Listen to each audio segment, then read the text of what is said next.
Ladies and gentlemen, please welcome to the stage your host for the evening, Andrew Neil.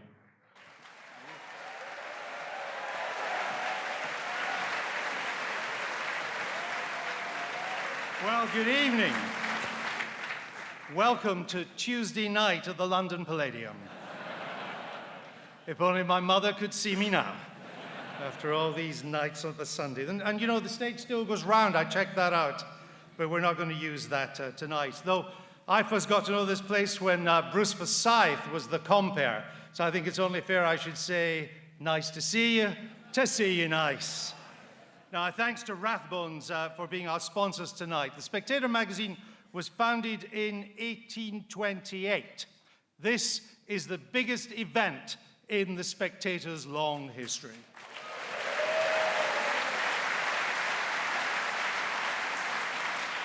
There is clearly an appetite for politics. You are proof of that tonight. The motion before us, the subject for discussion is, should Britain leave the European Union? We want you to be part of this debate. You can tweet with the hashtag SpecBrit, that's SpecBrit, and the handle is @SpectatorEvents.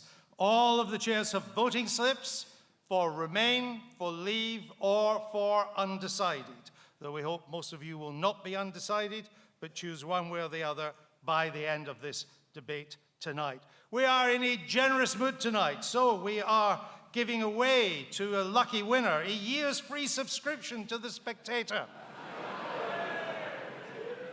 And free entry to the next event. I mean, you'll be wanting the shirt off my back next. And also, we are giving a special cut price sub and a free Spectator mug. Not a Daily Politics one, I'm afraid, but definitely a Spectator one. It makes the National Lottery look absolutely parsimonious. So, let's get on with it. Let us welcome our debaters on tonight. For the Leave side, the leader of UKIP, Nigel Farage.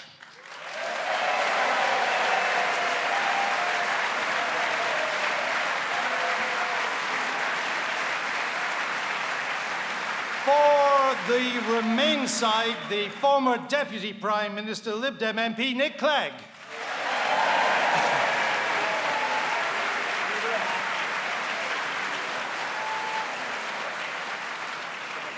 For the Leave side, the Conservative member of the European Parliament, Daniel Hannan.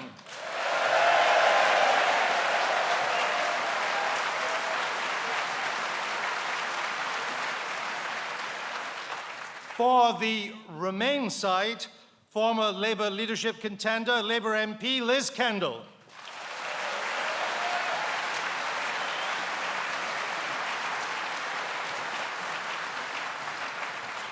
For the Leave side, Labour MP Kate Hoey.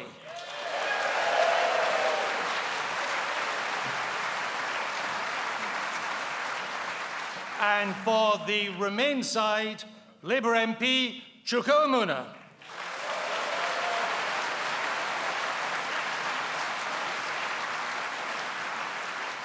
So there we go, ladies and gentlemen. These are our debaters. The format tonight is that each will speak for 5 minutes.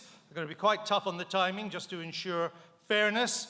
We will then have some interplay between the debaters, and then we have some questions chosen from the audience. They know who they are, and I will call them, and they will go to the nearest microphone. So, without further ado, should Britain leave the EU? Let me ask Liz Kendall to kick off the debate for the Remain side. Liz Kendall. Thank you very much, Andrew. It's a great pleasure to be here tonight. By the strength of our common endeavour, we achieve more than we do alone, so as to create for each of us the means to realise our true potential. These words, written on Labour's membership card, are why I joined my party, and I believe they are as true for nation-states as they are for all of us here today. The central argument made by those who want us to leave the EU is that Brexit will give Britain more control. I couldn't disagree more.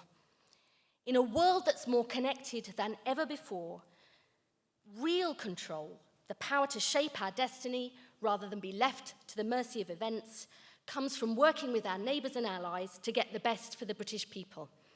I think President Obama was absolutely right last week when he said nations who wield influence most effectively do it through the collective action that today's challenges demand.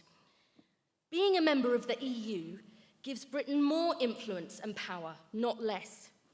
Not just the power to sell our goods to a market of 500 million people according to rules that we help to decide, or to reach trade agreements as part of a stronger bloc of 28 countries, but the power to act together when the rule of international law is challenged on our own doorstep, like the sanctions regime imposed following Russian aggression in Ukraine, and the power to tackle global challenges like climate change, using our influence to secure a better deal within the EU and the EU's influence to get a better deal with the rest of the world.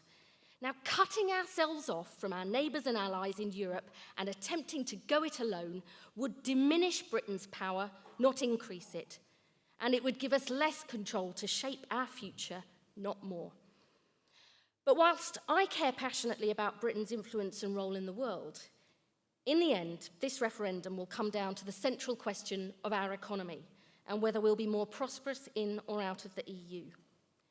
There is not a single serious, credible, independent organisation that thinks we'd be better off out.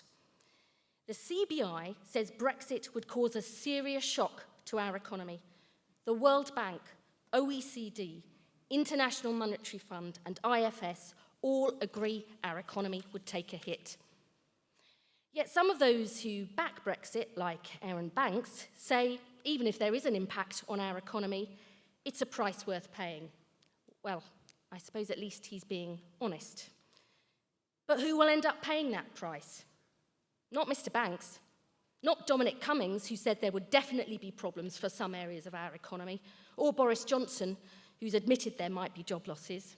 No, it will be those who always suffer in an economic downturn that end up paying the price of Brexit. Ordinary working people, the poor, the vulnerable, and the low-paid. Jobs lost, incomes hit, and businesses and families left struggling to cope with the consequences.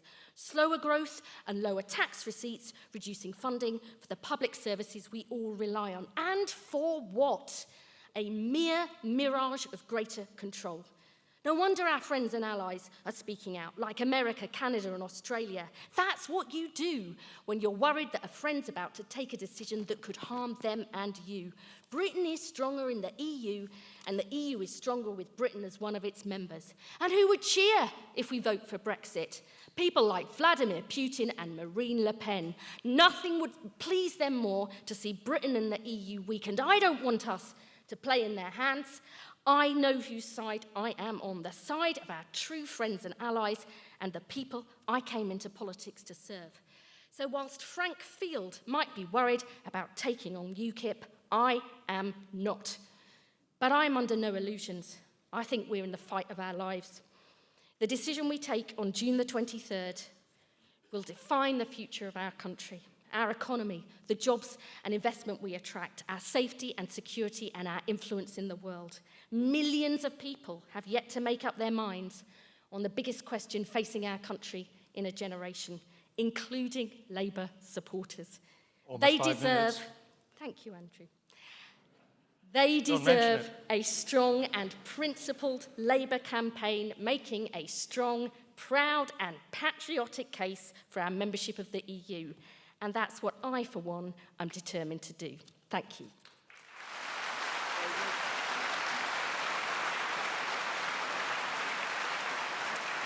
Liz Kendall. And now to open the debate for the Leave side of the argument, please welcome UKIP leader Nigel Farage. This is more fun. Well, thank you. Good evening, everybody. 40 years ago, we were inveigled into voting to stay part of a common market on the basis that it was all about trade and nothing to do with politics. And those of you over the age of 58 who voted for that common market undoubtedly feel that you were lied to. And 40 years on, we're fighting a referendum where the Remain side, or the Remainians, as I think they're now known,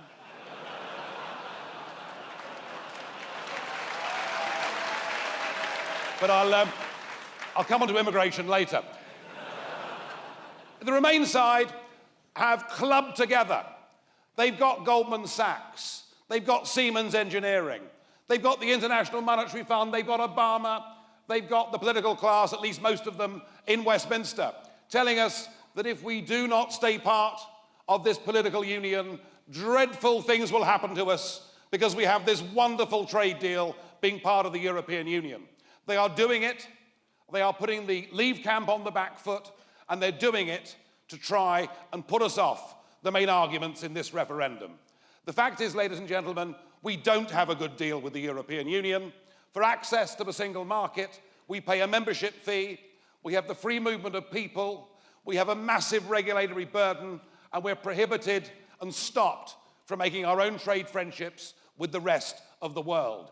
Do not believe them when they tell you tonight that the single market is good for Britain, that we need to be part of this club to access the single market. Every country in the world accesses the single market, and even in the worst case scenario, that Britain does not have a successful renegotiation and simply has to rely on WTO rules, even in that scenario, the cost of tariffs would be less than our net contribution. So don't listen to politicians who've never bought and sold a cargo or a product or a good in their lives. Business is done because consumers choose to buy products at the right price. Now, the real debate in this referendum is we have an opportunity, a once-in-a-lifetime opportunity, to vote to take back the independence, self-governance, and control of this country's laws, of this country's courts, and crucially, of this country's borders. And I'm urging you tonight to support this motion. I believe in democracy. I believe that if you get a government that makes bad laws, you should, after 5 years, be able to turf them out and replace them with somebody else who undoes the damage that they've done. When a European law is made, there is nothing that you, the voters, the House of Commons, or the British government can do to reverse a single piece of European legislation.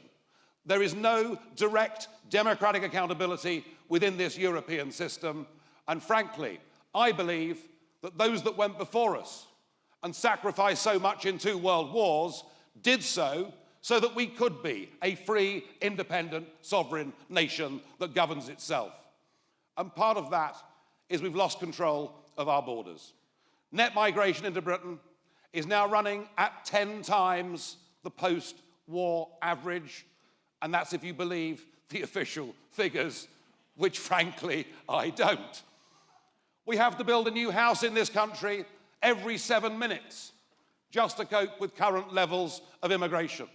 We are short tens of thousands of primary school places for this September, and the National Health Service is under literally intolerable pressure. What we need to do is take back control of our borders, to say that our passport should not be available to 508 million people, and let's put in place, post-Brexit, a sensible, proper, normal immigration policy along the style that the Australians do. Let's have people with skills and trades to bring. Let's have people who haven't got criminal records, which is novel for the Aussies, isn't it?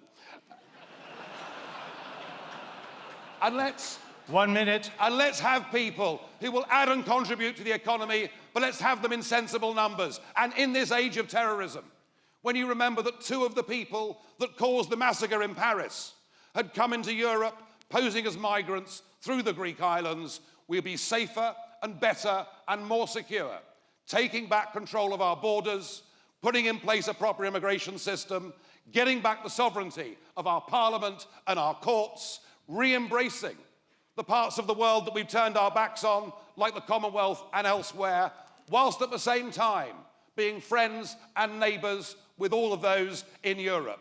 This opportunity must not be passed up. Let's take back control of our lives. Let's believe in ourselves. Let's believe in Britain. Let's believe in a better, stronger future for our nation. Thank you.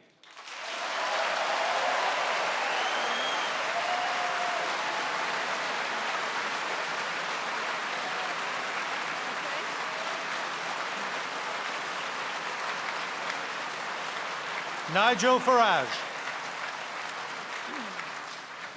Please welcome now our second speaker for the Remain side of the debate, Liberal Democratic MP, former Deputy Prime Minister, Nick Clegg.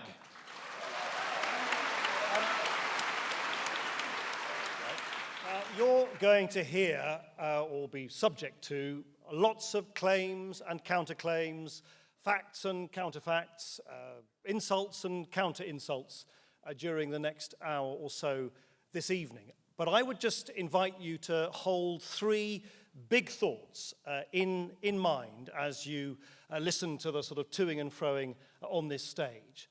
And the first one is this, that of course this referendum is a lot about what we all collectively and individually think about the European Union, whether we think the European Union is a good thing or a bad thing. But the more that this debate has continued over the last several weeks, the more I have the feeling that in many ways this debate is about who we are, what Great Britain is, what are we going to be as a country now and in the future? Are we going to be an open country or a closed country? Are we going to be a country that is engaged with our near neighbours in the European Union or increasingly disengaged? Are we going to be a United Kingdom at all?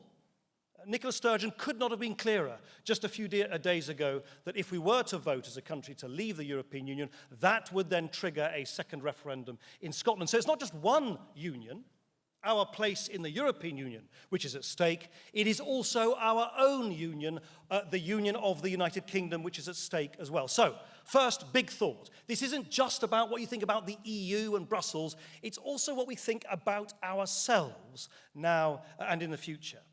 The second sort of simple thought is the point that both Nigel and Liz, if from different points of view, I needless to say agree with Liz, rather Nigel, have already mentioned now, which is this word control. How do you, in a footloose, fancy-free, globalized world in which criminals, trade flows, financial transactions, pollution, none of those things recognize borders. How do you reassert control in that much more complex, fluid world that we now inhabit? And Nigel's answer, he put it with great vigor. He's deeply misguided, but he said it nonetheless with great vigor, is we should put up the drawbridge. We should return to a sort of 19th century vision of Britain, the age of sort of gunboat diplomacy and all the rest of it. I don't think that is available to us anymore. I think the only way that we can control or maximize control over our own destiny, over our own economic fortunes, over safety on our streets, over the quality of the air we breathe, is by working hand in glove with our nearest neighbours in the European Union. We are safer, we are stronger. In many respects, we're bigger together than we are apart.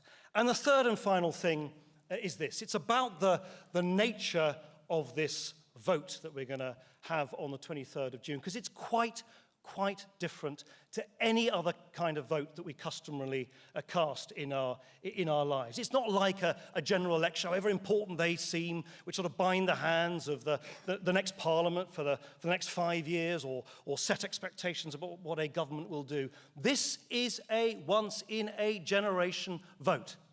If we decide to close the door in the face of Europe, lock the door, throw the key away, we're not only, in my view, denying opportunities for us now, but most importantly, we're closing off opportunities for future generations, for my kids, for your kids, for all of our grandchildren. And in many respects, that makes this vote so different to anything we've had to do before, because we mustn't just think about ourselves, we must also think about the duty we have to future generations, because they are the ones who will have to live with the consequences of the decision taken by this generation more than anyone sitting in this theatre this evening. Now, it is my strongly held belief that to do the right thing for my own children, yet alone for the country that I love, I believe, however flawed the European Union, and of course it is, that our children, the future generations of this country will be safer, will be better off,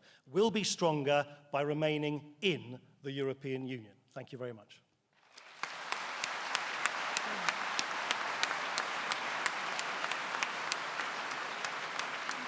Nick Clegg.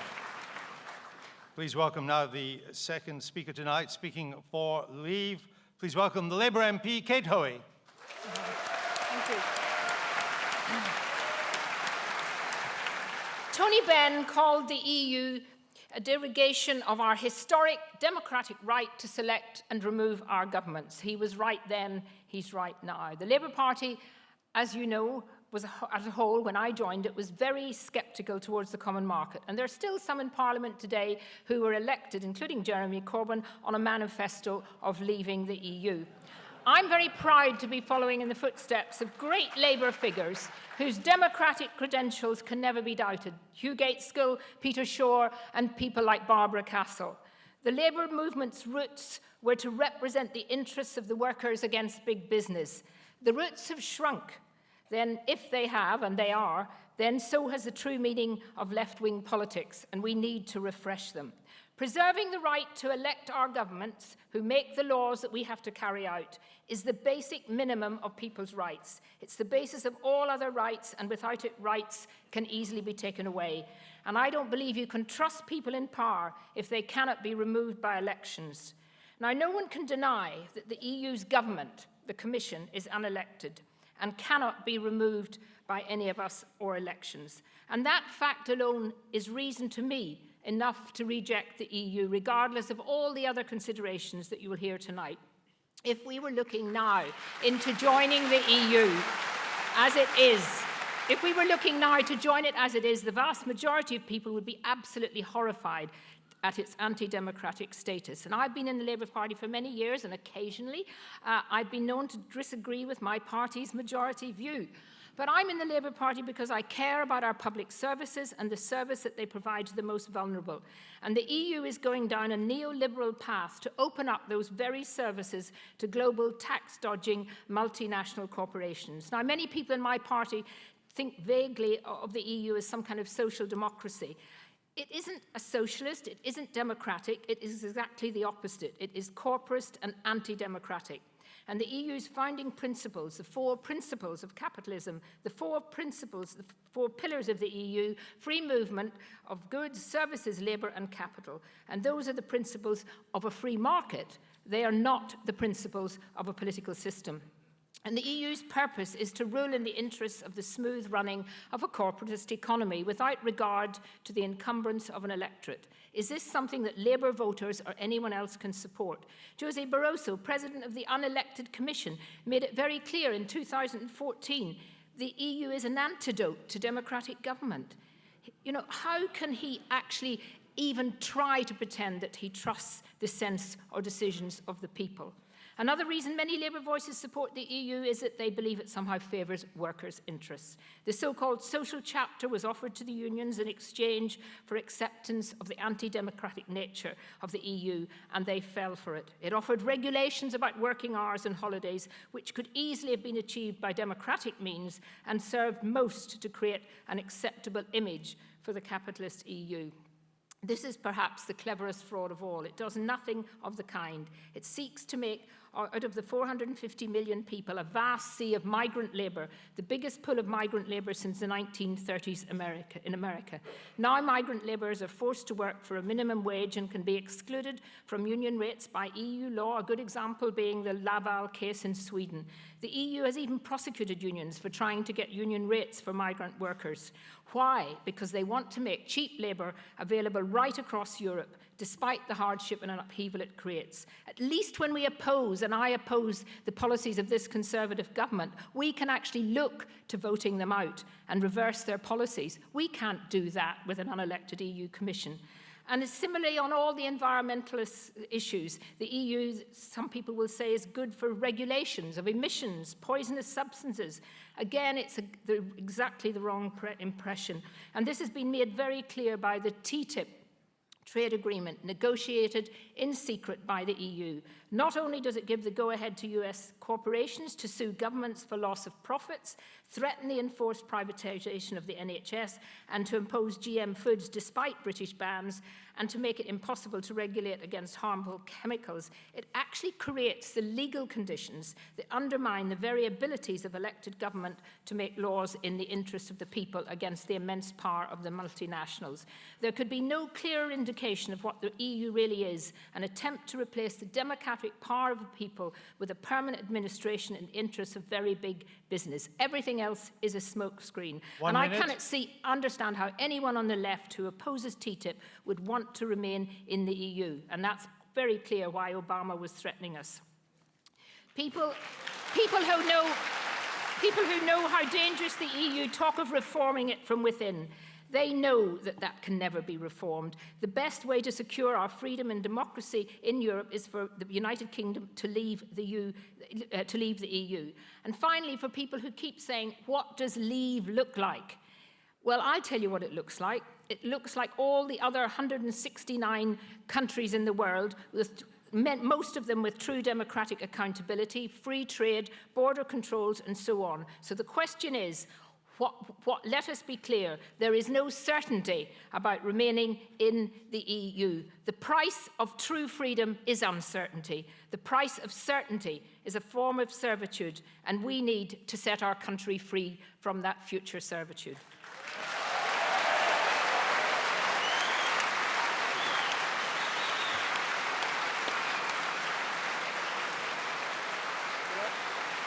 Liz Hoey.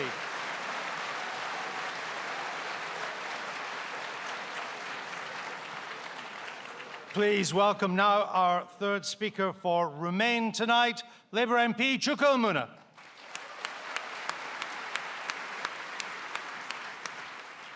Thank you very much, Andrew, and thank you to all of you for coming. What a fantastic audience. Look, the EU isn't perfect. Of course it needs reform. But I don't think any of the three of us are arguing that. And actually, that isn't the question that we're being asked on the 23rd of June. We are being asked simply, do we believe we are safer, stronger, and better off in than out? And I'm very clear that we're better off in. Now, look, Nigel and Kate have told you that we should get out because we've got no control over our own affairs. Now, just think about that for the moment. In fact, Kate, Liz and I have spent the last 6 years campaigning as Labour MPs against things like the bedroom tax, the top-down reorganisation of the NHS, taking tax credits away from the working poor, you name it, there's a long list. Now, whatever you think about those things, they have all been implemented by a Tory-led domestic government. The EU had absolutely nothing to do with those things, or many of the things we see being talked about on our news every single day. Now, on the issues where we do work with our EU partners, it's simply not true that we get walked over, trampled over whenever we want to get things done. Why do we have people talking down Britain's influence in the EU and abroad in that way? Particularly when, if you look at the EU Council, 9 out of 10 times we're on the majority side. So why talk down our country in this way? And look, if it's control that you care about, you don't increase your control by giving up your power and your influence. Britain has always pooled sovereignty and worked with other nations. Does being a member of the UN mean that we don't have control over our destiny? Of course not. Does being a member of NATO, a leading member of NATO, mean that we don't control our own affairs? Of course not. And look, if you took the Leave campaigners' argument to its logical conclusion, the most sovereign nation in the world would probably be North Korea, because they don't really work with anybody. Now, apparently, the three of us make this argument, as Nigel hinted at, because we're part of this kind of global elite, which takes in Len McCluskey, the head of Unite, working with those well-known socialists at the CBI, and of course not forgetting Christine Lagarde at the IMF. All of this being orchestrated by President Obama at the behest of Len McCluskey's new best mate, David Cameron. What complete and utter tosh. But look, most of all, I'm concerned, as Nick said, for what we bequeath to the future generations. By some margin on this stage, I think I'm the youngest person here. I was still at university when Nigel, Nick and Dan joined the European Parliament. But the point is, the idea of us working and networking with others in this interconnected world, it makes so much sense for the young and future generations because that is what they're used to. That's what they've grown up in. We're not at war with these guys anymore, Nigel. This isn't the 1940s or the 1950s. This is 2016. And they are going to have to live with this decision for far longer than any of us on this stage. Now, we live in a big and complex world. And I think you can either adopt a small Britain, a small vision of Britain in this very different world, where we sit on the sidelines, we're not at the top table, we fail to live up to our great history of punching above our weight in the world. Or we can bequeath to the next generation a big vision of our country, proud of our history, proud of what we've achieved in the past, but ambitious and self-confident for what Britain can achieve in the future, not only for people at home, but in terms of building that fairer, more secure, better world abroad that we want to see. So I say, let's go big. Let's make Britain even greater than it is already and reject the small vision for our country that you see offered by the people who want us to pull out of the European Union. Let's stand tall. That is what this EU referendum is about. Very good.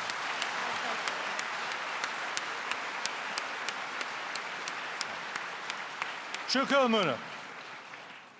And our third speaker tonight for the Leave side of the proposition, please welcome Conservative Member of the European Parliament, Daniel Hannan.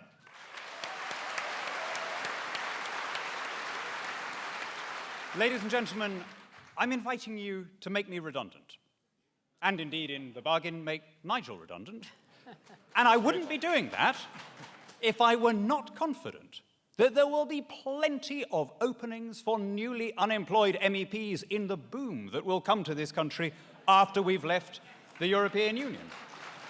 And I'll tell you why I am so confident about that prediction. If I put it in one word, it would be obsolete. We just heard from Chuka that these are not the 1950s. He said it as though he was imparting an original insight. Absolutely, these are not the 1950s. And that's why we have outgrown a top-down dirigiste construct, a hangover of an age when freight costs were high and refrigeration was expensive and regional trade blocs looked like the future. But my friends, that world has been made completely redundant by technological advance. This is an age of the internet, of cheap flights, of Skype. It's as easy to do business with a company in New Zealand as with a company in France. In fact, easier, because the Kiwi company will be English-speaking and common law. Never before has geographical proximity been as irrelevant as now. So why? Why do we tie ourselves to the one part of the world that is not experiencing significant economic growth? Over the last 10 years, China's economy has doubled in size, India's economy has doubled in size, Ethiopia's economy has doubled in size, but the Eurozone, incredibly, was the same size at the end of last year as it had been in 2006. Every continent on this planet has grown over the past decade, except Antarctica and Europe. Now, we are a trading people, we're a maritime people, a people connected by language and law, by habit and history, by commerce and migration to every continent and archipelago.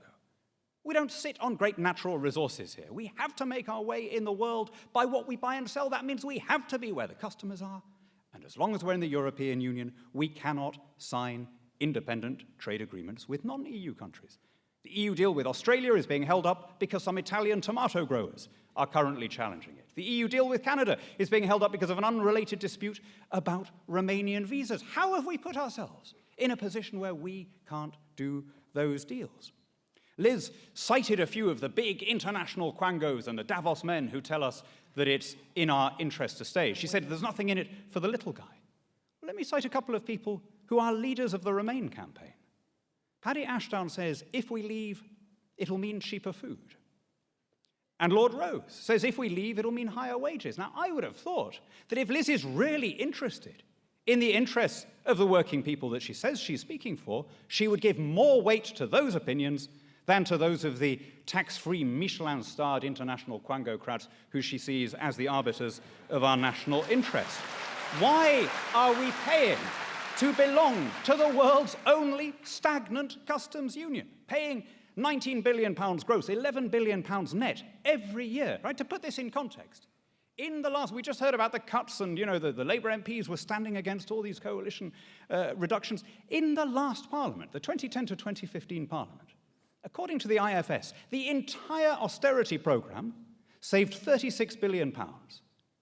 Over that lifetime of that same Parliament, our gross contribution to the EU was £85 billion. Our net contribution was £42 billion. So even if you insist on taking the net figure, that one clean excision would have wiped out the whole of the austerity programme and still given us enough left over to take a penny off income tax. But it's not just the financial price. It's the democratic price. We fought a civil war in this country to establish the principle that laws should not be passed nor taxes raised except by our own elected representatives. And now supreme legislative and executive power is held not just by people that you didn't vote for, but people who generally owe their position to having just lost elections, like Peter Mandelson and Neil Kinnock and now Jacques Sutton. It's only when they've been expressly rejected by their electorates that they are invited to come and legislate for us anyway. Now, look, if the EU were about cooperating, if it were like NATO and all the things that Chuka was saying, no one would have a problem with it, right? You'd have to be insane to be against the idea of working with neighbouring countries. Can we take it as read that all of us on this platform, all of you in this room, are in favour of cooperating with our immediate neighbours and allies? The problem is that it presumes to legislate for us, that it wants to take on the attributes and trappings of statehood. No one is talking. I mean, Nick trotted out all the cliches about drawbridges and throwing away keys. No one is talking about isolation. Right? Nowhere else in the world do countries apologise for wanting to live under their own laws. New Zealand is not about to join Australia.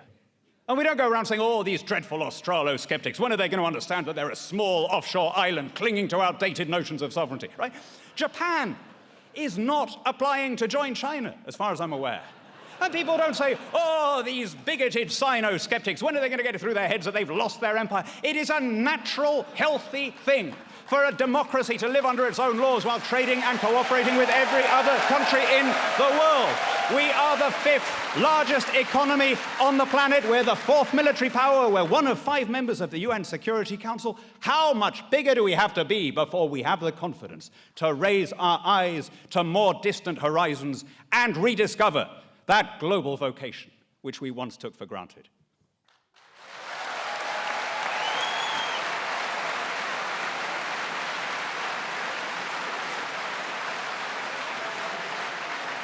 Daniel Hannan. Now, in a minute, I'm going to go and get some questions from the audience, but before I do, just let me ask a couple of my own. Nigel Farage, Nick Clegg says you just want to pull up the drawbridge. Why? No, Nick, I don't want to put up the drawbridge. I want to control who's coming over the drawbridge. That's what we get by being an independent nation. Nick Clegg?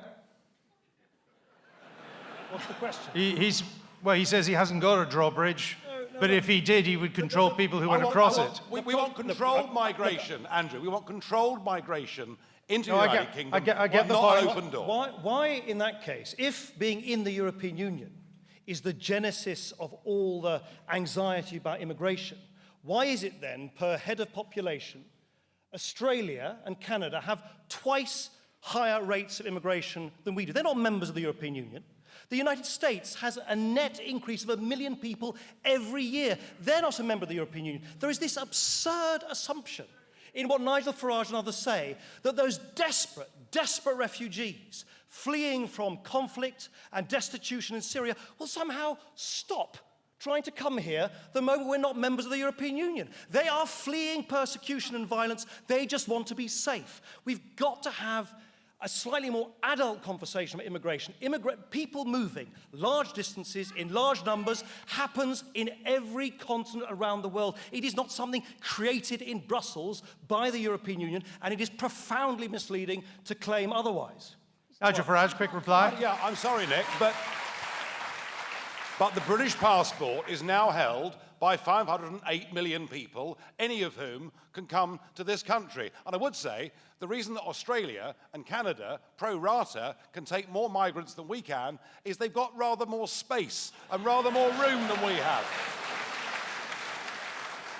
But net migration from outside the EU is higher than net migration from inside the EU. Yeah, and that's bad British government, and I agree with that, and I'm not saying that all of our faults have come from the EU. There's a lot needs sorting out at Westminster too. But the fact is, we have an open door, and we're members of a European Union whose stated aim is to bring in new countries, like Bosnia, like Albania, and crucially, Mrs. Merkel, and she's the real boss these days, and Mrs. Merkel wants Turkey to be a member by 2025. So we're part of a union that is letting in poorer and poorer countries who ultimately will have unrivaled free access to our nation. And I think the point has come, frankly, where enough is enough.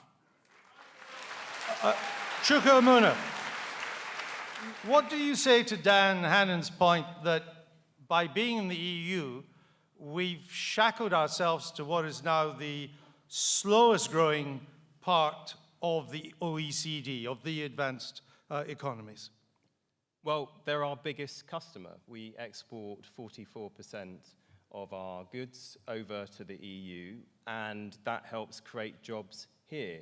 I should just say, I mean, look, on this point of immigration, I'm a son of an immigrant, and I think... Now that you come back to that, and I will, but just on the economic point, which is what my question was about, about 12 years ago, we exported 55% of goods and services to the EU. It's now 44% and falling. That may be because demand has fallen because it is so slow growing. So why, my question was, why would we shackle ourselves to an economy that has been stagnant now for almost a decade? But I don't believe that we are shackled because, of course, it's not just the trade that we have with our biggest customer in the single market.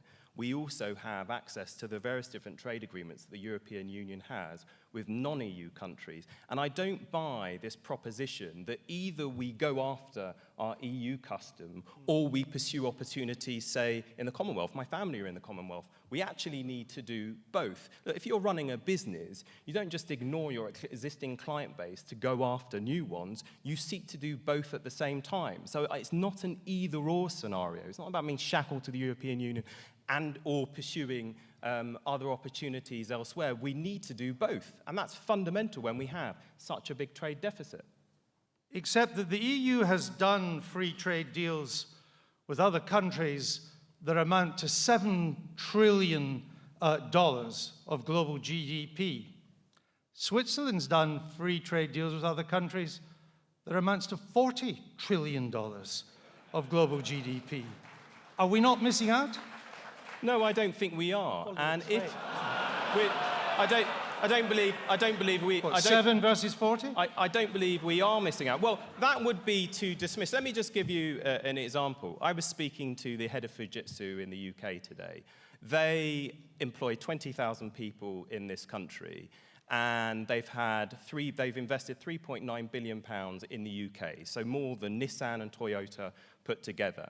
Now, when they made that investment decision 3 to 4 years ago, they could either come and make that investment at Fujitsu here in the UK, or they could go to Italy, Germany, or France. And in the end, they chose to make that investment here, in part, and a very important part, because we are part of the European Union. So you can laugh at the figures, but that is the reality in terms of jobs. And I've just given you one company there, and I could give you many others, because in the end, it's about people's livelihoods, this. Let me put that point to Dan Hannan. It isn't just our trade with the EU, which is still substantial at 44%. There are many companies in this country because we are a member of the European Union, and I'll give you 2 examples. They're both Swiss. Credit Suisse and UBS are in this country because financial services is not part of their agreement with the EU, Switzerland's agreement, so the big Swiss banks have come to London because they're inside the EU. Well, by the fact that they're here, you demonstrate that you don't have to be a member of the EU to be trading with the EU. No, right? but they're here because we're in the EU. Yeah, if you narrowly look at financial services, The EU, the other 27 members of the EU, take 33% of our financial services export. The US, where nobody pretends that there's any kind of single market, on its own takes 31%, right? And this is because we are a global trading country. And I know which of those I think is going to be the better long-term prospect. Chuka said something which was true and important.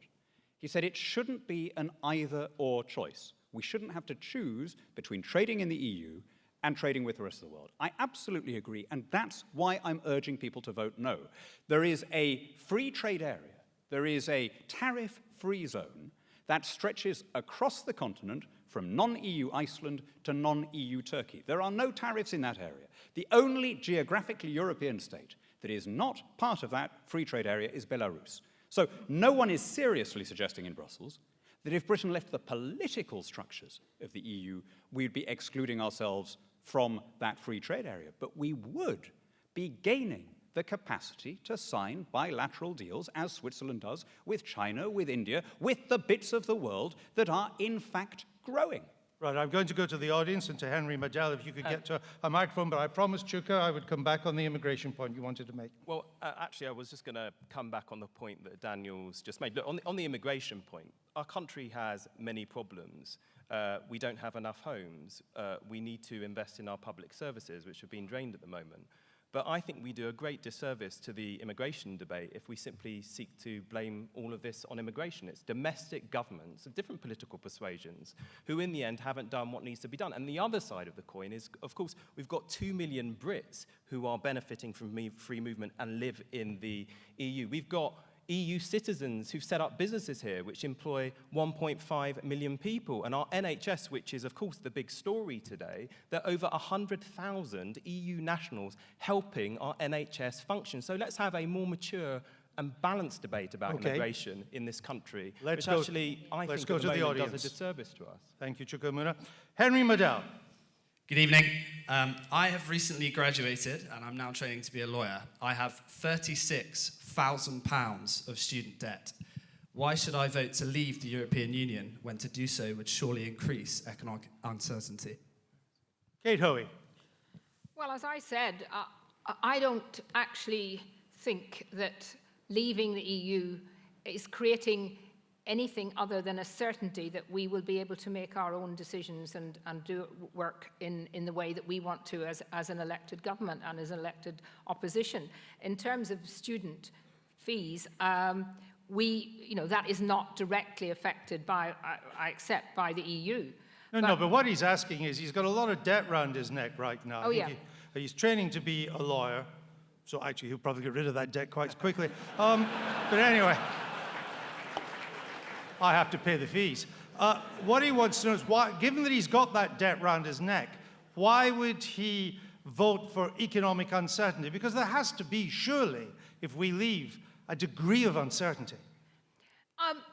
There's a degree of uncertainty in probably the initial phases, and there's no doubt about it. The CBI report came out and said that initially there would be some uncertainty and there would be some perhaps slowness, but ultimately we would be better off out. And I do think that, your individual case is upsetting for you, but I see absolutely no reason why well, of course it's upsetting for everybody who's got debt, and I'm one of those people who was educated because there was absolutely no fee to pay, and I voted against the increase of and putting any fees at all on student grants, because I think actually what we did as a Labour government was try to send far too many people to university and ignore all those people who could. Anyway, that's getting away from the point, Andrew. It certainly is, so I'm going to stop you now. But it's quite... Liz Kendall, no, you got away from the point. You don't get a second chance. Liz Kendall, it's fair to say that there's also uncertainty if we stay in, isn't there? I mean, the Eurozone is still stagnant. There are serious political problems in many of these Eurozone countries, not just economic problems. There's a major migrant crisis unfolding for the second year. There's uncertainty whether we leave or stay. Of course there is. The world is an uncertain place. But in answer to the question, you shouldn't vote for greater risk in the economy. I mean, one of the problems I think that the Leave campaign has is they've still not been able to describe the kind of deal that they'd want to negotiate. Are we going to be Norway? Are we going to be Switzerland? Are we going to be Canada? Or the latest, Albania. And we don't know what the impact will be on prices, on tariffs, on growth, on investment, on job creation. And as I said, most serious, credible, independent organisations, and I would say, Kate, trade unions representing 4 million working people, believe that our economy will be hit, will be worse off, and it'll be people on low pay and with debts who will suffer the most. That's always what happens in an economic downturn, so don't. So why did the chair of your organisation actually say that that wages would rise? Stuart Rose, who's been heading your campaign, though we've not heard much of him lately, if he's watching Alan or listening, Johnson's heading my we'd be campaign. delighted to Can I hear from just put that he said on the record? that if we left, wages would probably rise because there'd be less cheap labour, and he didn't think that was a good thing. Well, on the counterbalance to that, as I said, is the CBI, the IMF, the World Bank, But he's the leading your IFS. campaign. He will no doubt have his opinions on that, but I think most people think that there will be a risk, and I just don't think it's worth Liz, it. nearly all those people, Hold on. and some of them on this platform as well, said that we would be so much worse off if we didn't join the euro, including Nick. Exactly. Well, I've never said that in my life, so I'm not going to take responsibility You've never for been that. in favour of the euro, Liz Kendall? No. Nick Clegg, you wrote in Prospect magazine in 2002 that if we remain outside the euro, we will simply continue to subside into a position of relative poverty and inefficiency compared to our more prosperous European neighbours. Would you like to delete that now? Yes. Yes, I would. Can I just, and I'm going to talk to Henry. It's too late, I've got the cash. Can I talk to Henry, where are you? Yeah, so I don't think I'm probably the best placed person to talk about tuition fees. So I won't address that point. Just to point out, though, that if you don't earn, you won't have to pay back. Anyway, never mind. Now, the point I want to talk to you about, Henry, is because you said, about your future. You're qualifying to be a lawyer, right? Okay. You might, I assume, I don't know, you might want to enjoy the opportunity to travel and work around the European Union as a lawyer, as a newly qualified lawyer. Now, here's the thing. Under the single market, and this is what the outlot always deliberately obscure, they talk about old-fashioned trade, as if it's all about tariffs. Those are the taxes you put on physical goods. Actually, modern trade is all about the rules, including, for instance, qualifications for lawyers that impede the free movement of people and the establishment of businesses and so on.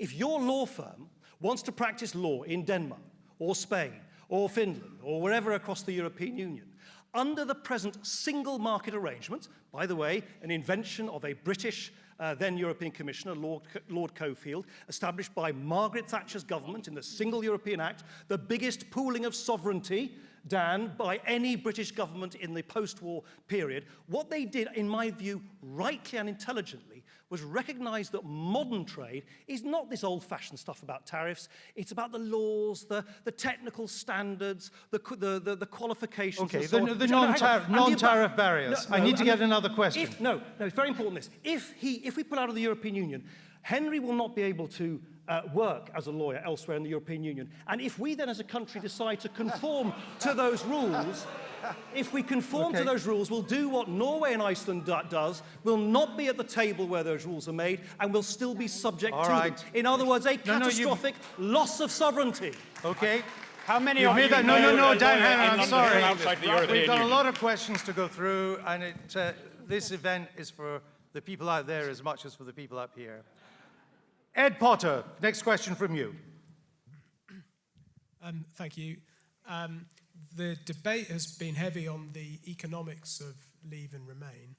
Isn't a more important reason to remain in the EU its role as a guarantor of peace in Western Europe, and as a promoter of democracy in Southern and Eastern Europe? A guarantor of peace in Western Europe, a promoter of democracy in Southern and Eastern Europe. Dan Hannan. Ask yourself one question, Ed.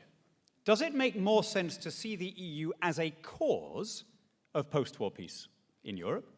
Or doesn't it make more sense to see it as a consequence of a peace that was based on the defeat of fascism, the spread of democracy, and to some extent, the NATO alliance.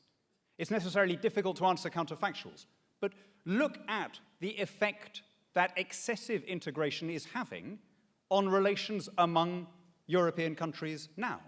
The euro and the Schengen zone are the two great pillars of integration. The current president of the Commission, with that peculiar imperviousness to events that defines his caste, still says that they are the two greatest successes of the European Union. Now, would you say that they are making countries get on better or less well?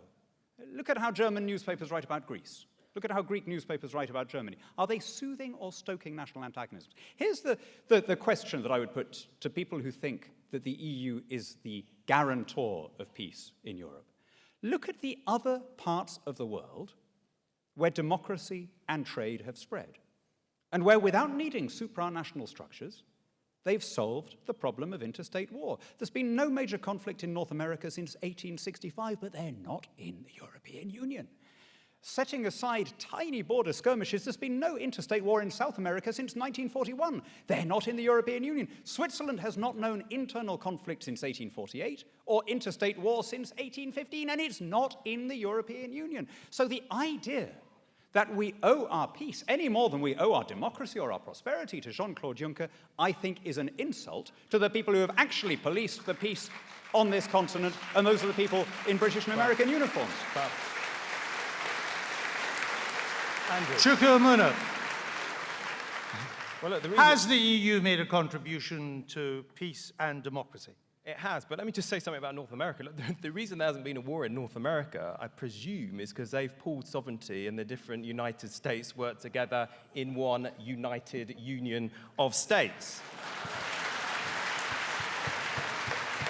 But look, this point on the EU's contribution to peace on the continent and in our region, I think people often forget that in the 70-odd years before the EU came into being, France and Germany went to war no less than 3 times, and a lot of blood was spilled as a result. Now, I wouldn't say that since then, and of course it would be absolutely unthinkable for that to happen now, I wouldn't say that since then the only reason that we've had peace in Europe has been because of the European Union. NATO, of course, has played a role, but my gosh, it has made a tremendous contribution to ensuring that we don't have that kind of situation happening again, because we work together to solve common challenges. And I think one of the biggest things that worries me about politics in advanced economies is that, look, globalization has brought a huge amount of uncertainty. People feel incredibly insecure. There are lots of opportunities, but it's also quite frightening, the change too.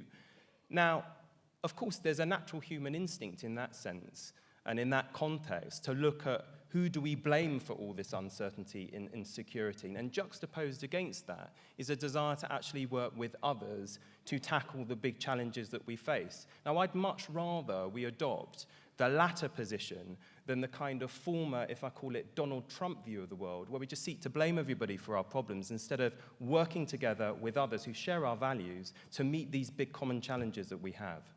All right. Isn't there a fundamental point about democracy? Quickly, Nigel Farage.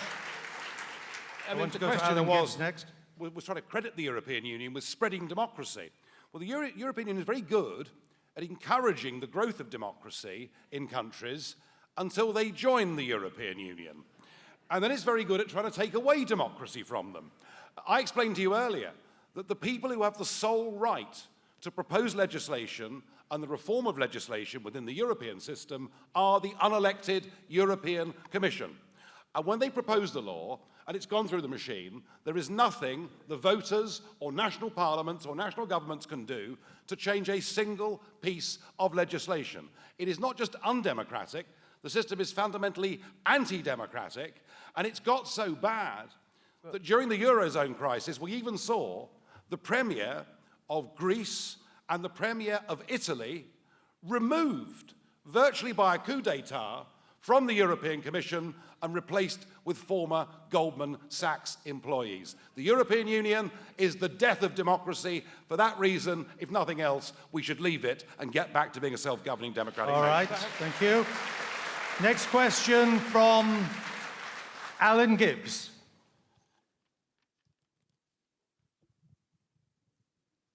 Thank you. Many of the arguments over the past months, and we've heard some more of them tonight, that have come from the Remain camp have been framed in negative terms. Can we now hear the single most positive reason the Remain camp believes exists for us staying within the Union? The single most positive reason for staying in. Liz Kendall. Because if we complete the single market to cover services, I think we're going to see, more opportunities for jobs and growth in future. I think, building a stronger economy is still the biggest challenge we've got in this country, and a completed single market, I think, will be great for Britain. Secondly, climate change. I thought, actually, well, you just I've made wanted quite one. a Just positive. the single most positive reason. I know, You jobs didn't is ask for a it, but list. can I say, just to sort of slightly disagree with the questioner, I believe that making a positive case for tackling climate change is a really important part of our membership of the EU. Can I just, on the point on jobs, which you gave as the single most positive reason, why are you so confident of that when the continental Europe is awash with mass youth unemployment?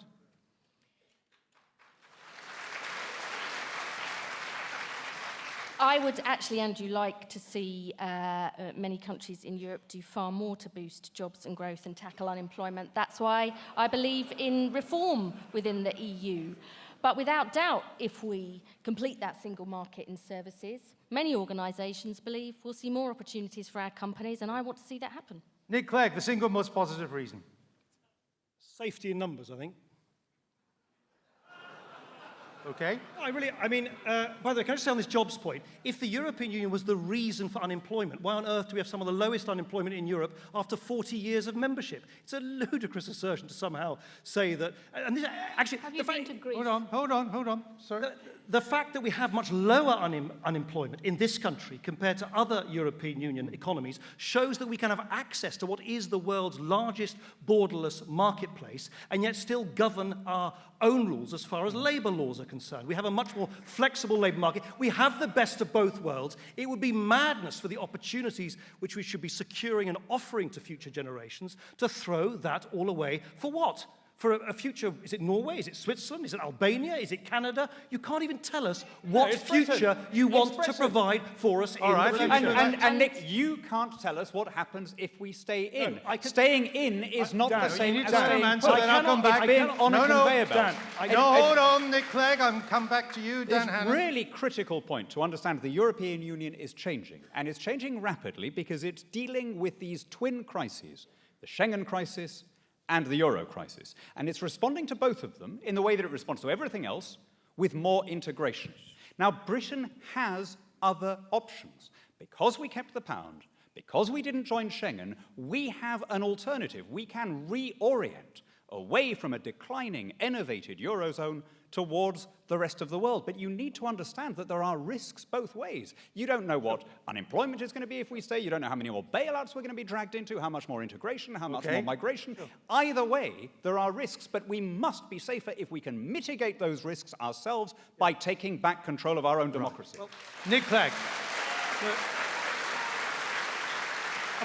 Of course, no one's going to be foolish enough, I hope, on either side of the debate to pretend they can tell the future. Of course, the United Kingdom will develop in ways we can't fully predict. The European Union, you're quite right, has some problems which it needs to deal with, which will develop in ways we can't fully predict. But two things. Firstly, as you have just pointed out yourself, we can create a status for ourselves in the European Union which secures the best of both worlds. We have access to the single market. We're not part of the Eurozone. We're not part of Schengen. We've secured a whole range of other options, opt-outs, which means that the European Union is not the straitjacket on our identity which you seek to imply. It's a much, much more flexible arrangement than that. The one thing I can tell you about the future is this. I cannot think of a single major challenge which our kids and our grandkids will face which doesn't require a supranational, international response. You cannot deal with climate change. You cannot deal with cross-border crime. You cannot deal with terrorism. You cannot deal with globalization. You cannot deal with international trade. You cannot deal with the unsettling effects of financial markets without acting together. Acting together is not a symbol of weakness. It is a sign of strength. Not a European issue. All right. Let's go to our next question. Stuart Wheeler.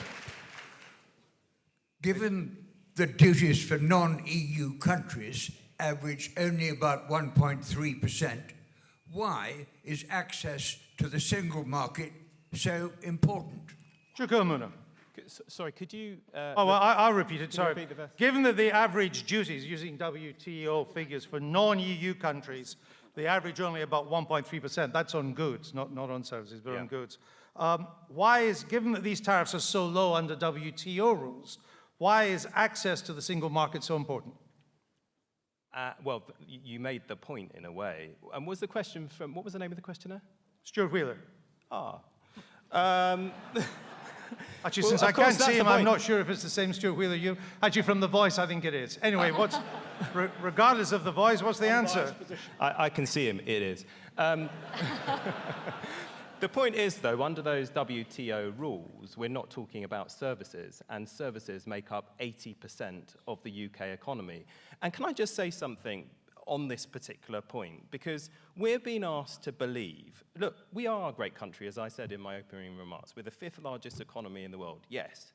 And it is asserted that we will be able to get a trade deal with the EU if we were to leave, pretty much on the same terms as we have at the moment. Now just think about that for a moment.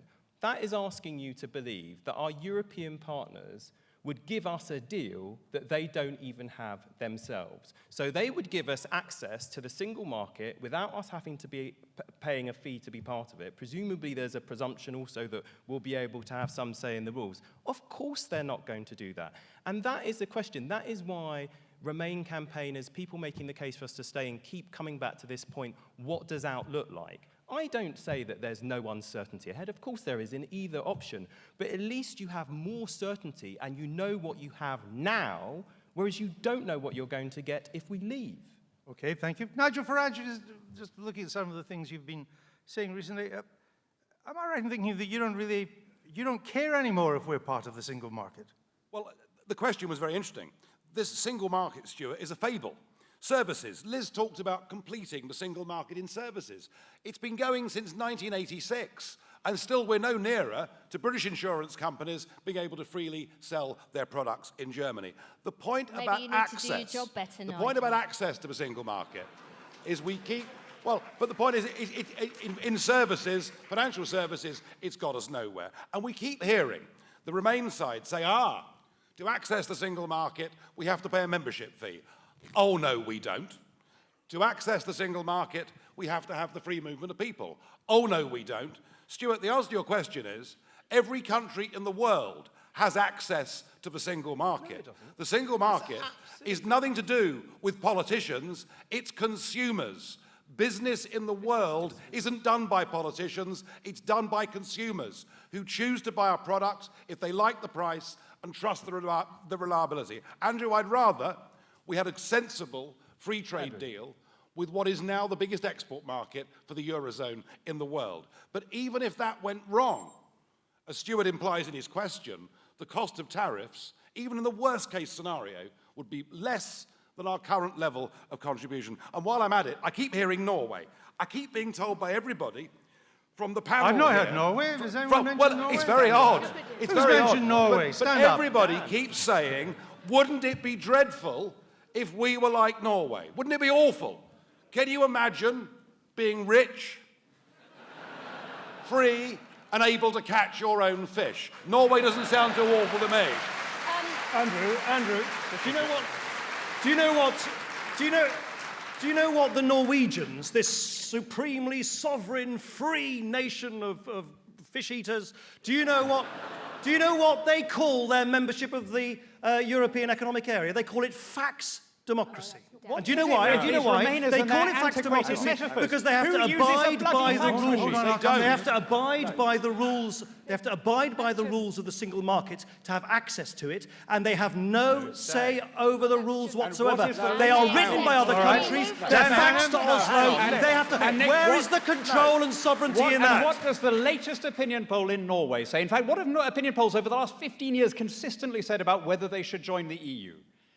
79% of Norwegians prefer this imperfect deal with their fax machines And free to what movement we of have, labour. which is And having to free apply movement of labour. 100% You are making the of case. all free movement of EU. labour. Darren, You are making the case, not on opinion polls, you're making the case that they have greater control. They have a catastrophic course they have loss greater of control, which is why the Of course they have Norwegian great Prime control. Minister said, They're not in the please common don't agricultural follow policy, our they're not in the common example. fisheries policy, Can we they deal with control some their facts own on human Norway, rights. please? They pay Can we more. please They deal pay more with in some EU facts budget. on Norway? Can we get this right? Because for the whole of the Remain campaign, you, Nick, the Prime Minister and others have kept coming out with this complete untruth that Norway has to abide by all the rules and has no say. Between 2000 and 2015, the Norwegians, who incidentally export 80% of their overseas goods to European Union countries, Norway abided by 9% of European Union legislation. They have the absolute right of veto over any EU legislation. And frankly, if we want to sell goods to America, we have to apply by their rules without having a say in Congress. Stop lying about Norway. Norway is doing very, very well indeed. Andrew, I think... We got a lot more questions to get through. I'm still trying to work out why, if the Norwegians are so rich, they're still using fax machines. But that's a different issue. I think the reason... Matthew Piggott, please. Matthew Piggott. Good evening. Chuck, I'm afraid you won't recognise me.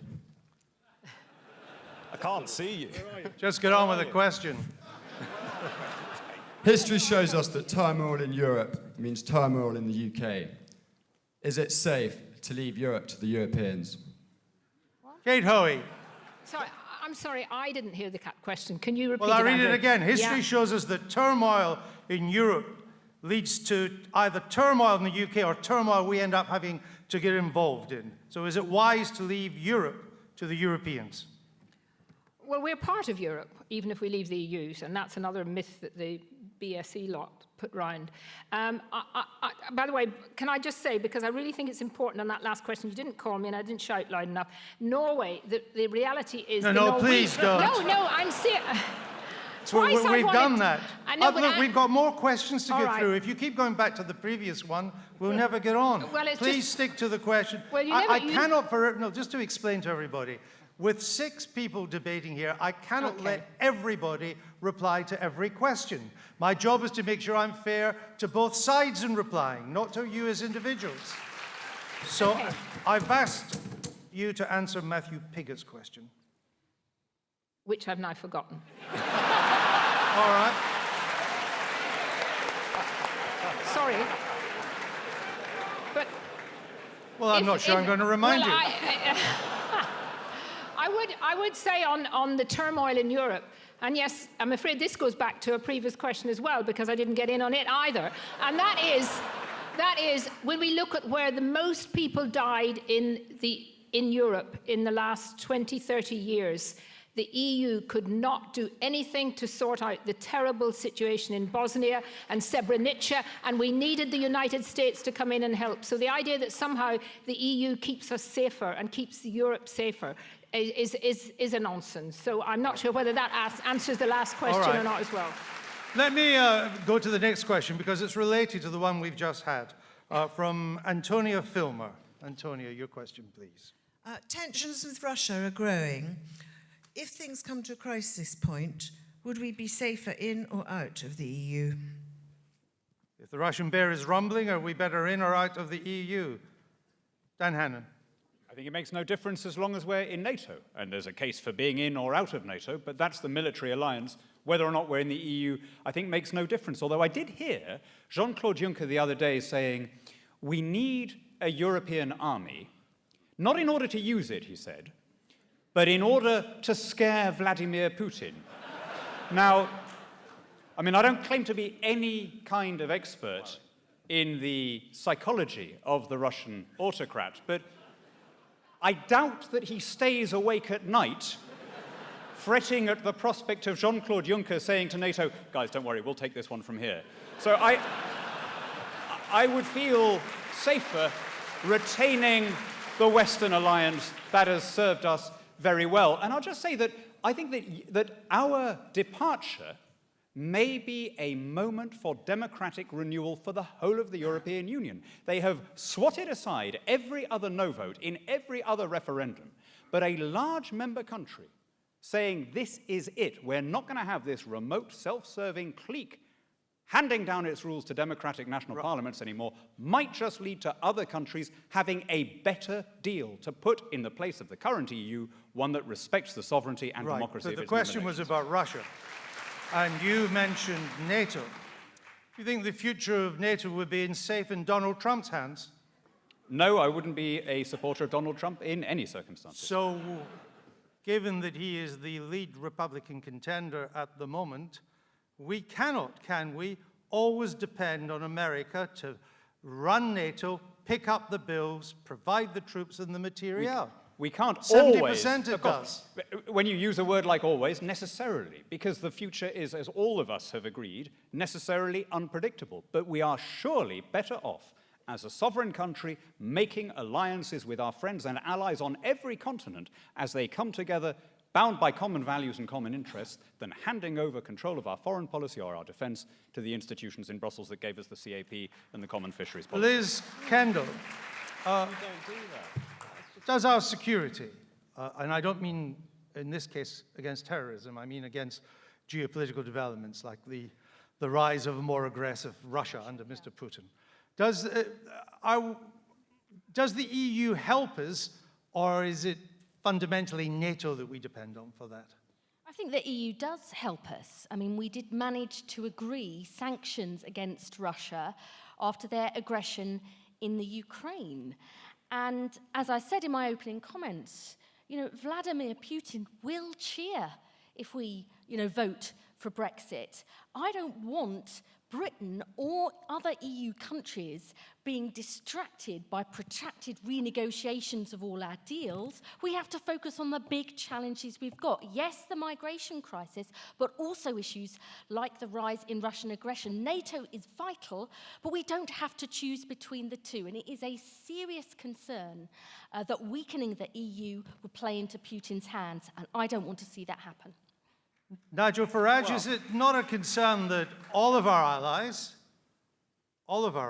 most famously recently our most important ally, the United States, want us to stay, but the one country that probably doesn't is Russia? I think what's a concern is that the European Union has been very deliberately and openly provocative towards Russia. The idea, and Mr. Cameron, in fact, has been in the vanguard of this, very much so. I mean, ever since David Cameron became Conservative Party leader, one of his big ambitions is that the European Union should extend to include the Ukraine. Now, we're moving down the track towards that. Already, we've got a visa access free deal with the Ukraine being negotiated. The Dutch voted against it in a referendum the other week, though I suspect they'll probably just be ignored. And the point about Putin is leave Ukraine as a buffer state. I don't like the way he operates. I would never want to live in his country, but let's not be openly provocative on Putin. Nobody and I worry, to annex a part of another but I worry country. that we're part of a European Union which, if we remain within it, now intends to have a strong foreign policy and is hell-bent on creating its own European army. Now, I said this in 2014, and old Cleggers over here said that it was a dangerous fantasy to suggest there'd ever be a European army. Nick, they're building it. Increasingly, this is a militarized European Union, and I don't like the look of it. I prefer NATO, where sovereign states cooperate together. Nick Clegg, are we building a European army? No, Nigel is willfully confused. He's talking about the border force that quite rightly is being put in place to try and monitor the. But can I just say we've heard something quite extraordinary this evening. We've heard Nigel Farage say that we or Brussels or somebody has provoked Putin. Yes. He marched into Ukraine and annexed Crimea. Brussels didn't do that. The European didn't do that. And the only reason why his aggression, his continued aggression in what is now a frozen conflict in eastern Ukraine, the only reason he's showing any restraint whatsoever is because Russian exporters, the Russian economy, is massively dependent on the economic superpower at its neighbours, which is at its borders, which is the European Union, and that economic superpower has imposed meaningful sanctions. That is a absolutely crystal clear example of clout that we would never have on our own in the face of what I consider to be immoral, illegal, and unacceptable aggression, and I think it's outrageous that he tries to excuse it. Well, all right. Andrew. We will move on. Andrew, can I You've all just... had a say on that. Let me get a question out from Pips Taylor. Pips Taylor.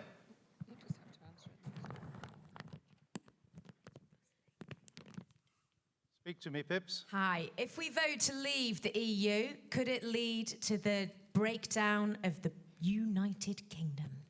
Will it lead to the break-up, I think, of the United That's what Kingdom? I meant, yeah, break up. Don't worry. Thanks for that, cheers. It's my humble job to Staying in, make but will sure lead to the you breakdown. stay what you want. Wait till I get to you. Just relax. Kate Hoey, will it not lead to the break-up of the United Kingdom?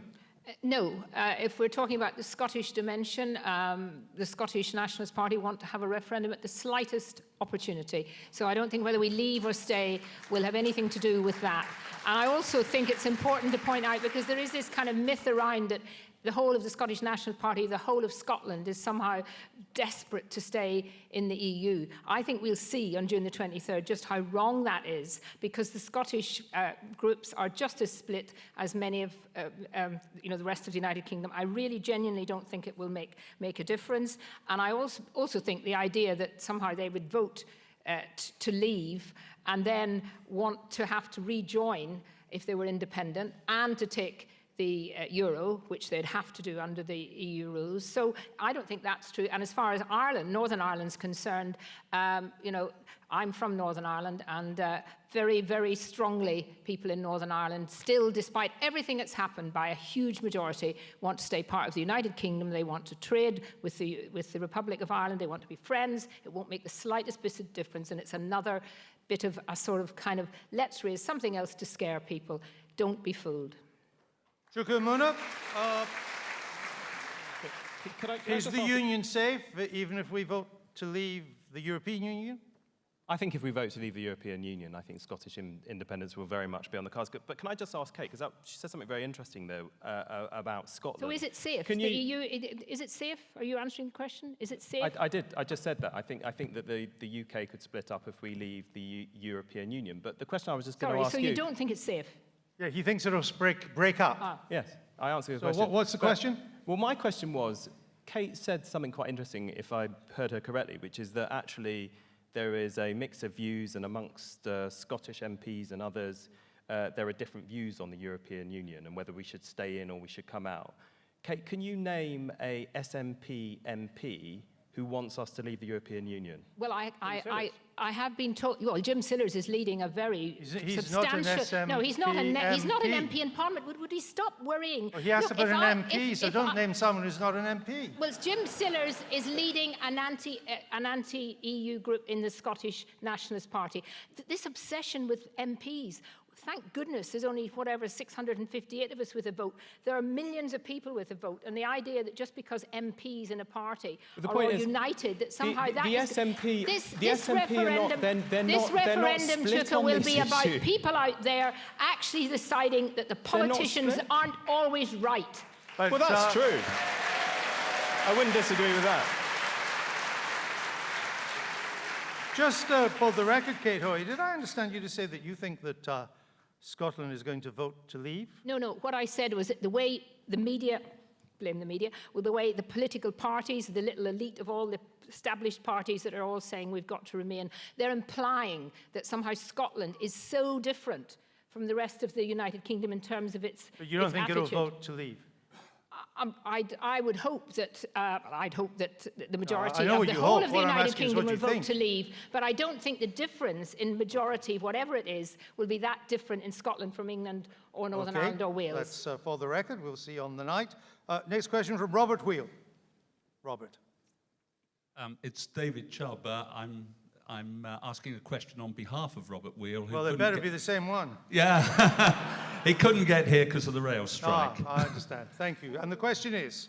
If we vote to remain, how will we control immigration from the EU?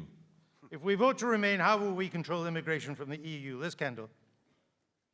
Well, I, for one, am actually pleased with the part of the renegotiation the Prime Minister has achieved by saying people who come to work in this country, who come to this country should work and contribute before they're able to claim benefits. That's something I strongly argued for during the Labour leadership campaign. But I believe that immigration in this country has brought massive challenges, without a doubt, and I would be the first to say that. I've seen it in my own constituency. But I also personally think we need to stand up for the contribution that migrants make in this country, setting up businesses, working for our NHS, the fact that they put far more into the system than claim out. I want clear rules. Rob, excuse me, he didn't ask if immigration was good or bad, which is the question you're answering. What he asked was, if we stay in the EU, how will we control immigration? What's the answer? Well, I was saying the rules that I believe need to apply, which is if you come here, you should come to work and not claim benefits. You should abide by the rules and values of this country, but that we also need to speak up for the positive benefits that immigration has brought to this country. That may not be a popular cause amongst many, but I've seen it in my own constituency, in businesses and the NHS, and we should make that case far more loudly and clearly. Are you saying that people should only be able to come here if they've got a job, that they couldn't just come from the EU as job seekers? Well, my understanding is that, since 1995, at least 3/4 of people who come here from the EU have work, which has often been a higher proportion than British-born. But do they need to have a job? Do they need to have a job? If you shut up, I'll ask the question. No, because that's part of... Are you saying that you should have to have a job? No, I'm not, because that's part of free movement and labour. You can live, work, study in other countries, and we also have to... So how would you control who comes here from the EU? Can you do it? I do believe that we need to have make sure that we have stronger border controls. That's something that we have campaigned on for a long time. Hold on. I believe that we need strong border controls and those clear rules, and I think that it's, what the Prime Minister has negotiated would help, but I also want to make the positive case for the benefits that immigration brings. Is it, Nigel Farage, desirable that we should clamp major controls on immigration from the rest of the EU? Because given that our economy has been performing pretty well and much of Europe hasn't, we have managed to attract some of the best and the brightest of Europe to come and work in our country. Why would you want to stop that? Because when you have an open door, you will attract some of the best and the brightest, but you will also attract a number of people that you'd rather hadn't come in the first place. We're not even able to stop foreign criminals from Europe coming into our country, and we should be able to do so. David, the question, if we vote to remain, what will we be able to do to control immigration? The answer is we won't be able to control immigration if we stay in the European Union. And these lies, Cameron spent 10 million quid of your money putting a leaflet through your door telling you that if you vote to remain, we will retain border controls. All we do is ask people to flash a passport. We are completely, effectively borderless. 500 million people can freely come here. And let me predict that with the EU enlarging, including Turkey, and given that the Eurozone is headed back into serious crisis and Greece will need to be bailed out again at some point in the course of this year, the numbers of people fleeing poverty in Europe can only increase, and we need to be tough about this. We need to make sure that we take Andrew, the brightest and the best, but we've got to do so in limited numbers. This is the number one issue in British politics. Every single poll says immigration, security, jobs are at the top of people's agenda in Britain, and the only way of dealing with this is to vote to leave the European Union and take back control of our borders. Can I just clarify one point? I understand that if we leave the EU, we'd have more control over who comes to work here from the EU. I take that point. But would we have any more control over EU citizens who are coming to visit us? Do you envisage that to control that, you would introduce visas for EU citizens. No, I don't think we should need to do that at all. I don't see any need for us to have visas, but I do see the absolute need for people, if they want to get jobs, to register so we know who they are, how long they're going to be here for, and that we don't even consider paying benefits or entitlements to anybody until they've legally been in the country, worked for 5 years, paid taxes into the system, and obeyed the law. Nick and that is Clegg. plain common sense, frankly. Nick Clegg. And that's what the population wants. I think, David, the blunt sort of truth is, and whilst I strongly disagreed with what Theresa May said, was it yesterday, about coming out of the Human Rights Convention, I agreed with the way she characterized this. She basically said, look, fully controlling immigration, if that's your objective, is actually pretty difficult whether you're inside the European Union or not. As I said earlier, you've got good examples of major economies, Australia, Canada, the United States, which per head of population have much higher, and before, Nigel says it because they're big countries, small countries like Liechtenstein, Switzerland, Norway have much higher immigration per capita than we do, even though they're not part of the European Union. And in fact, in some respects, it might be more difficult. The French could not have been clearer. They said if we pull out of the European Union, the border controls we presently have on French soil would be moved to Kent. So I think to try and have a kind of a sort of accurate debate on this, we have to kind of admit there is no scenario in or out of the European Union where you can completely seal your borders, or hermetically seal your borders, and nor is there in other parts of the world either, in the modern world in which we now But the question live. was, just to bring you back to the question, it was, if we vote to remain, how will we control immigration from the EU? I mean, isn't the honest answer is that we can't and we don't? The honest answer is people, just like many Brits retire, live, study, work abroad in the European Union, people who exercise the right to work in this country can come and seek to do so. There are plenty of checks and controls which we can reject people, as we have against thousands of people, if we think they will do our country harm. But yes, you're absolutely right that the principle that we can all, as many Brits do, it is a two-way street, seek to work in other parts of the European Union remains. My point simply was, don't believe the kind of suggestion, because there's just no evidence in any other country, not least in some of the countries, Norway, etc., which are lauded as a great example. There is no example of a country which has somehow managed to sort of build, well, Donald Trump wants to build a wall against the Mexicans. That's a good example. They're having a very similar debate. I don't think his wall is going to work if he ever builds it, in the same way that I don't think pulling out the of the Hungarians have already is going built to a wall. simply make the immigration issue evaporate. The Hungarians have already built a wall. They're in the EU. The Austrians have closed the Bremner Pass.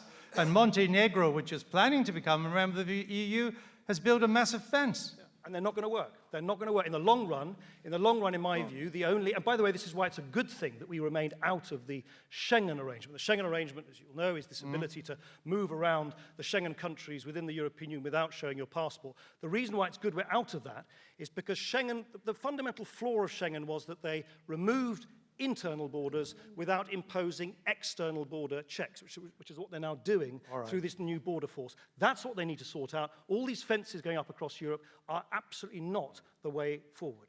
I want to get a final question from Grant Everett, if we can get the mic to him. But before I do, Dan Hannan, I said I'd bring you in. Why we are not falling for these ghost stories from the Remain campaign is because in the middle of all the fear and doubt, you suddenly get some utterly risible, implausible claims, such as we just had, that the Calais jungle will move to Kent. Right? Now, the idea that we would have migrant camps in Kent any more than we have them at Gatwick or Heathrow or any other point of entry is utterly absurd. All three speakers actually answered that question in very different ways, but they all gave the same answer. If we stay in the EU, we cannot control net inward migration into this country. The key word there is control. I think Nigel and I slightly differ in our view about immigration. I'm quite in favour of having a measure of legal primary immigration into this country, and I'm in favour of having a refugee element as well, probably a bit more than Nigel is.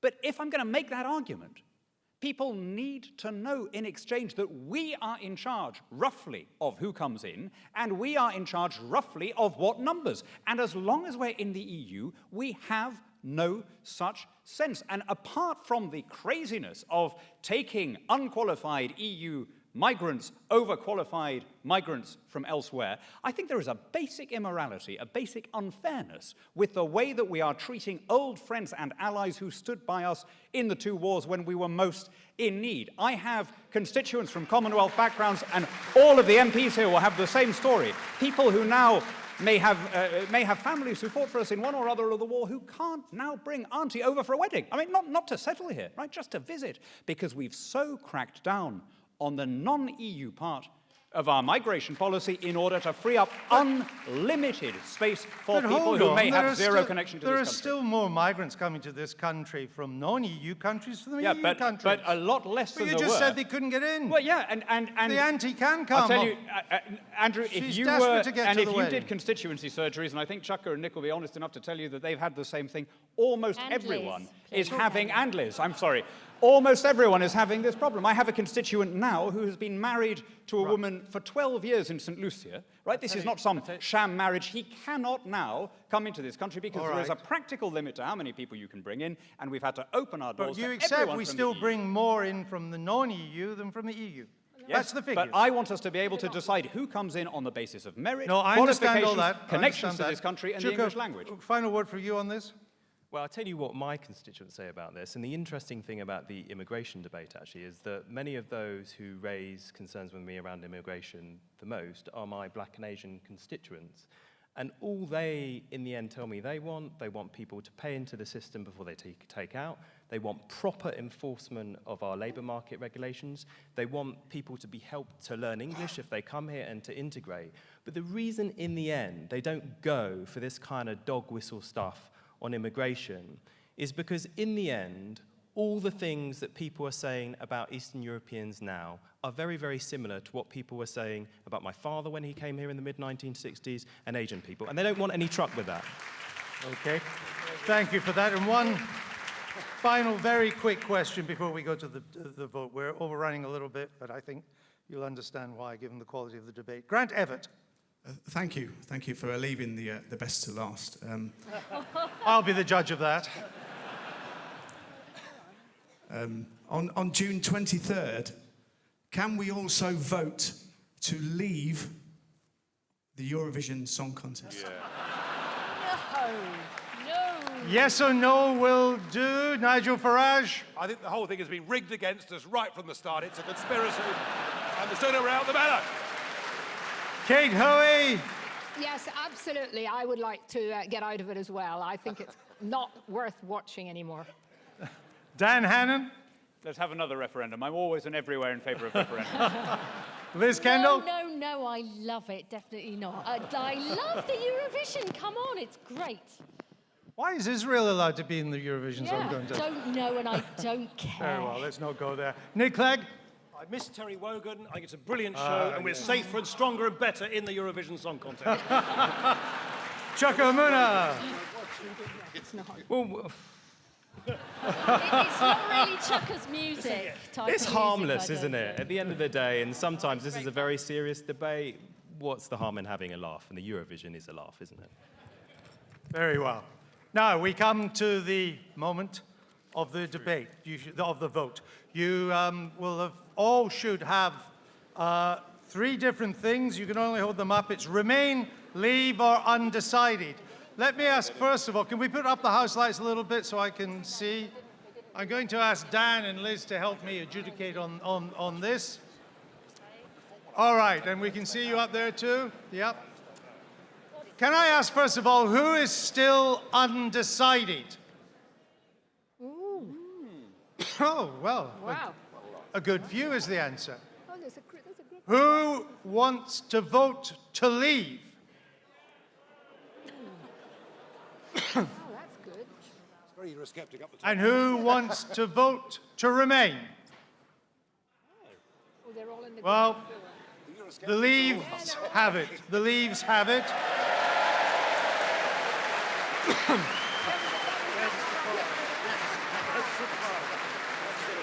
Ladies and gentlemen, thank Andrew, you. If you were a Eurocrat, you'd make them vote again until they got the right result. Well, we may have another debate and they can vote again, Dan.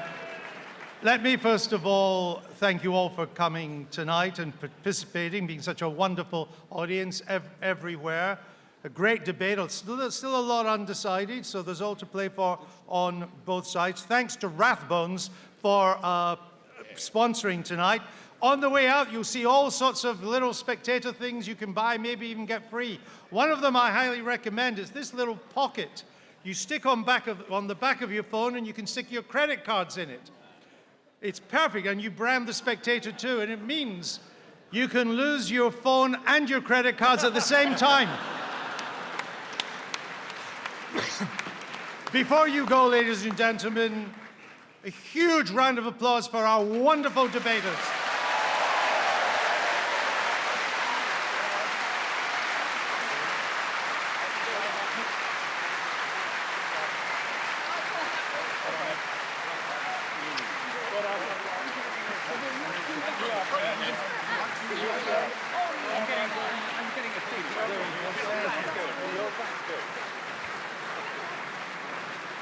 Thank you and good night and travel safely. Good night. Enjoy that.